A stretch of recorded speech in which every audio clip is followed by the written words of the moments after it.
Magandang hapon po. Sa ngayon po, ang dami pong mga pasyente na ang tataas ng lagnat, mga bata. Di po ba? Tapos may ubo, matamlay, pumupunta sa klinik. 4 ang suspecha ko. A, B, C, D, E, A, B, C. Pwede po yan the common cold.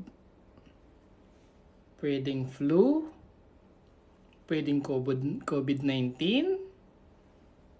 Pwedeng yung unknown, yung mga nag-mutate. Di po ba? So wala naman tayo naririnig na nahihirapan namin yun. Parang sa COVID, wala pa ako naririnig na maraming batang may COVID-19. Wala masyado, di po ba? COVID-19. So out na yung COVID-19. Out na muna yung unknown. Kasi mahirap yun. Unknown nga di ba? So dalawa na lang ang natitira. Yung the common cold, tsaka yung flu. Kung ikukumpara mo yung dalawa, yung common cold tsaka yung flu, mas malala yung flu, di po ba? Kasi yung common cold, sipon-sipon lang po yun. Hindi, kumbaga, mas mild yun kaysa sa flu. So, flu na lang ang natitirang choice natin. Kasi po yung mga bata, pag pumunta sa clinic, matamlay, ang tataas ng lagnat. Di po ba? Di flu na lang muna. Yun na lang muna. Ang problema, tayo lang ang nakakaalam kasi wala namang mga scientists o mga taga-DOH na pumupunta sa mga clinic ng mga pediatrician para mag-throat swab. Di ba? Kami po kasi mga pediatrician, gamot lang, tingin lang kami ng tingin ng pasyente. Hindi naman kami nagre-report basta-basta sa DOH na ganito, ganyan, di ba? So, uwi na kami sa bahay namin, tapos bukas repeat again. So, nakikita ko yung mga pasyente po, pumunta sa clinic, ang tataas ng lagnat, tapos tumutuloy yung sipon o yung coryza, may dry cough. Di po ba? Tapos pag pinakinggan mo, clear. Pero ubo ng ubo, matamlay, parang kala mo may dengue, matamlay. So, ang aking hula, mukhang flu. Di ba? Flu.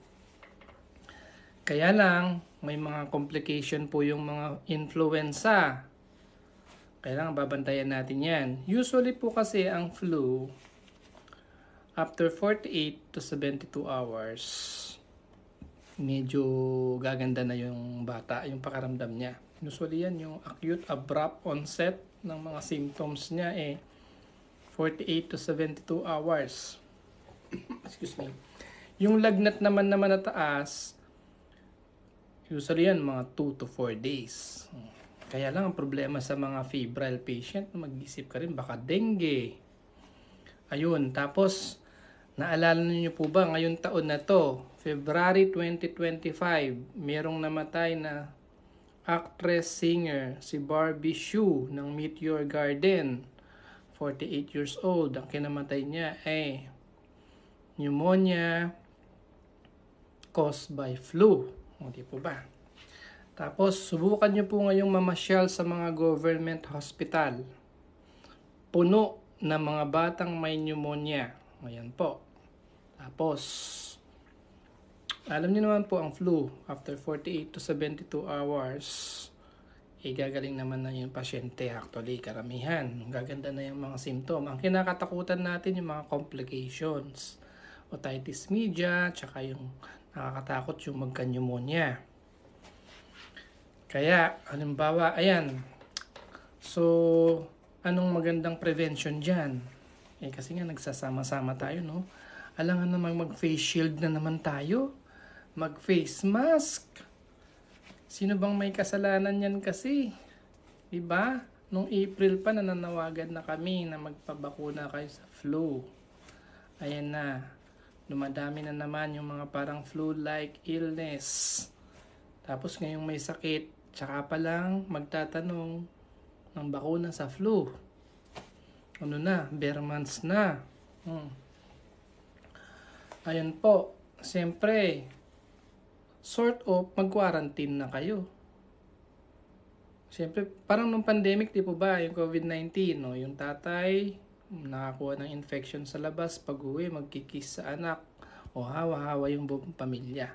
Parang ganyan din naman yan sa flu. Pag may nakuha kang virus sa labas, pag uwi mo ng bahay, madadala mo sa mga bata. So ano pong gagawin natin dyan? Sa ngayon po kasi ang daming may sakit. Nilalagnat mga bata. Yung iba po naka-admit na sa ospital.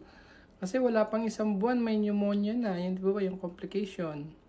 Kagaya ng Barbie Hsu na artista nagka-pneumonia dahil sa flu. Namatay, 48 years old. Ito lang pong taon na yun, February 2025.